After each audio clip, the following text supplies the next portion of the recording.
Les musiciens de Brême.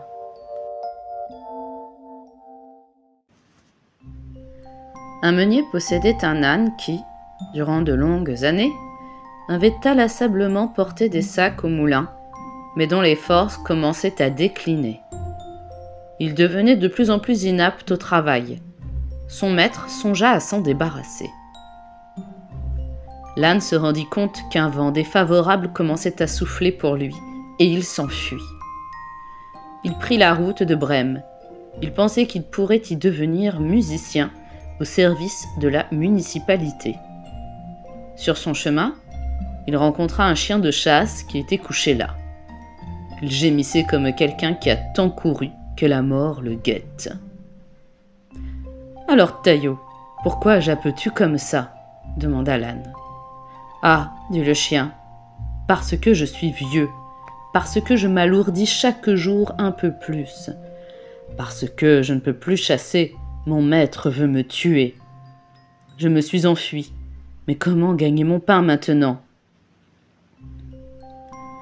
Sais-tu, dit l'âne, je vais à Brême pour y devenir musicien. Viens avec moi et fais-toi engager dans l'orchestre municipal. Je jouerai du luth et toi de la timbale. » Le chien accepta avec joie, et ils repartirent de compagnie. Bientôt, ils virent un chat sur la route qui était triste, comme 3 jours de pluie. « Eh bien, qu'est-ce qui va de travers, vieux Ramina Groby ?» demanda l'âne. « Comment être joyeux quand il y va de sa vie ?» répondit le chat. « Parce que je deviens vieux, que mes dents s'usent, et que je me tiens plus souvent à rêver derrière le poêle qu'à courir après les souris, ma maîtresse a voulu me noyer. J'ai bien réussi à me sauver, mais je ne sais que faire. Où aller ? Viens à Brême avec nous, tu connais la musique, tu deviendras musicien. » Le chat accepta et les accompagna.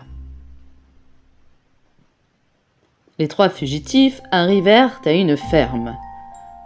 Le coq de la maison était perché en haut du portail et criait de toutes ses forces. « Tu cries à nous casser les oreilles, dit l'âne.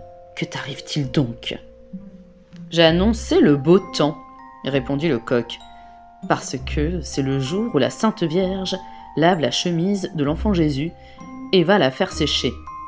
Mais comme pour demain dimanche, il doit venir des invités, la fermière a été sans pitié.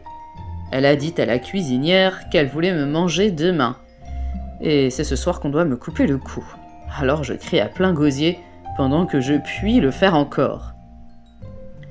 « Et quoi, Chanteclair, dit l'âne, viens donc avec nous. Nous allons à Brême. Tu trouveras n'importe où quelque chose de préférable à ta mort. Tu as une bonne voix, et si nous faisons de la musique ensemble, ce sera magnifique. » Le coq accepta ce conseil, et tous 4 se remirent en chemin. Mais il ne leur était pas possible d'atteindre la ville de Brême en une seule journée.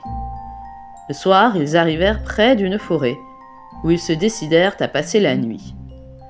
L'âne et le chien se couchèrent au pied d'un gros arbre. Le chat et le coq s'installèrent dans les branches. Le coq monta jusqu'à la cime. Il pensait s'y trouver en sécurité. Avant de s'endormir, il jeta un coup d'œil aux 4 coins de l'horizon. Il vit briller une petite lumière dans le lointain. Il appela ses compagnons et leur dit qu'il devait se trouver quelques maisons par là. On y voyait de la lumière. L'âne dit « Levons-nous et allons-y. Ici, le gîte et le couvert ne sont pas bons. » Le chien songea que quelques os avec de la viande autour lui feraient du bien. Ils se mirent donc en route en direction de la lumière et la virent grandir au fur et à mesure qu'ils avançaient.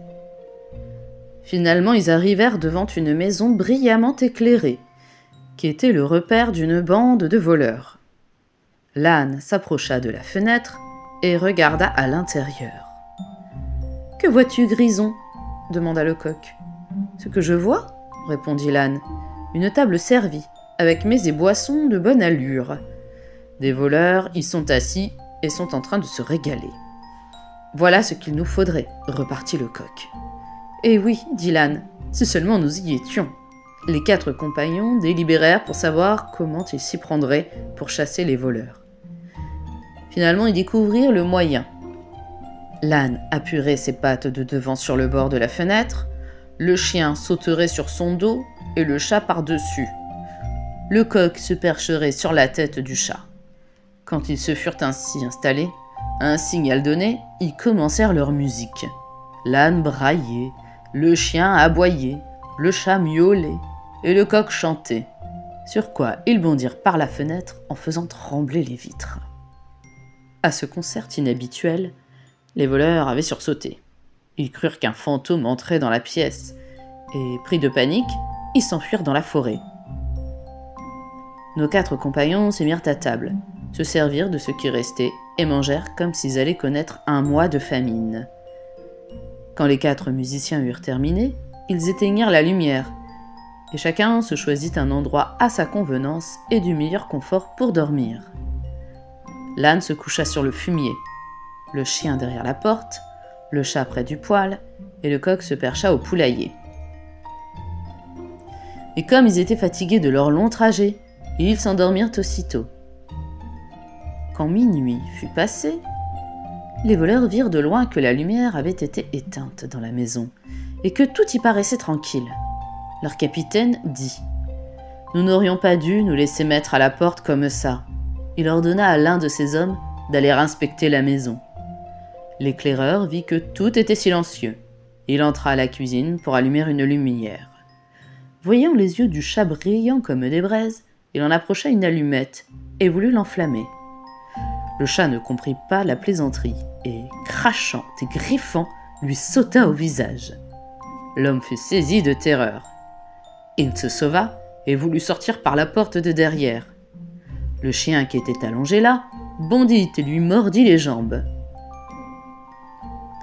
Et quand le voleur se mit à courir à travers la cour, passant par-dessus le tas de fumier, l'âne lui expédia un magistral coup de sabot.